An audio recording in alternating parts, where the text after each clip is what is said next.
دیکھیں آپ کی بات بالکل صحیح ہے، کم از کم ایک راستہ تو نکلا نا. اب یہ راستہ آپ کو کسی نہ کسی طرف لے کر جائے گا، لیکن اس کو ذرا براڈ اسپیکٹرم میں دیکھتے ہیں، ایک بڑی جی امبریلا کے پلیز. نیچے دیکھتے ہیں. کیونکہ جب بھی ملٹری کی بات آتی ہے تو ریڈارز کھڑے ہو جاتے ہیں. کچھ لوگ فیشن کے طور پہ ملٹری پہ تنقید کرتے ہیں، اور کچھ لوگ اپنی حب الوطنی کے طور پہ ملٹری کے ساتھ کھڑے ہوتے ہیں. بات یہ ہے کہ ملٹری کورٹس کی جب آپ بات کرتے ہیں نا، تو اب آپ مجھے بتائیے، کیا پاکستان میں کسٹمز کورٹس موجود نہیں ہیں؟ کیا پاکستان میں شریعت کورٹس موجود نہیں ہیں؟ کسٹم میں اسمگلنگ کا کوئی بھی کیس بنتا ہے تو ایسا نہیں ہے کہ صرف امپورٹر یا کلیئرنگ ایجنٹ کو ذمہ دار ٹھہرایا جاتا ہے، بلکہ وہ سارے لوگ جو اس میں انوالو ہوں ان سب کو اس میں ذمہ دار ٹھہرایا جاتا ہے اور سزا دی جاتی ہے.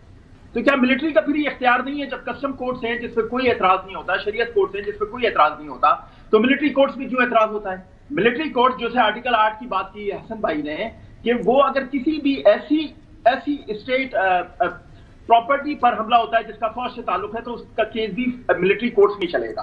تو جب ملٹری کورٹس کی بات ہوتی ہے تو ہم کیوں ایک دم سے اتنا تنقید کرنا شروع ہو جاتے ہیں؟ ہم نے کبھی اس طرح کی دوسری کورٹس پہ کبھی تنقید نہیں کی. دوسرا پہلو اس کا یہ ہے کہ جب آپ سویلین کورٹس کی بات کرتے ہیں اور آپ کہتے ہیں کہ سب کچھ آپ سویلین کورٹ پہ جب سارا آپ کاؤنٹ کرنا شروع کرتے ہیں، تو یہ وہ سویلین کورٹس نہیں ہے کیا جنہوں نے ایک وزیر اعظم کو پھانسی دی، بعد میں معافی مانگی؟ یہ وہ سویلین کورٹس نہیں ہے کیا جنہوں نے 2 وزیر اعظم کو گھر بھیجا اور بعد میں پچھتائے؟ یہ وہ سویلین کورٹس نہیں ہے جنہوں نے آرٹیکل 62-63 کی غلط تشریح کی؟ یہ وہ سویلین کورٹس نہیں ہے جو ریکارڈ ایک جو پاکستان کی تقدیر بدل سکتا تھا اس کے اوپر ایک ایسا فیصلہ دیا کہ پاکستان جو آگے بڑھ رہا تھا وہیں پہ رک گیا؟ تو ہمیں سویلین کورٹس کا بھی کردار دیکھنا ہو.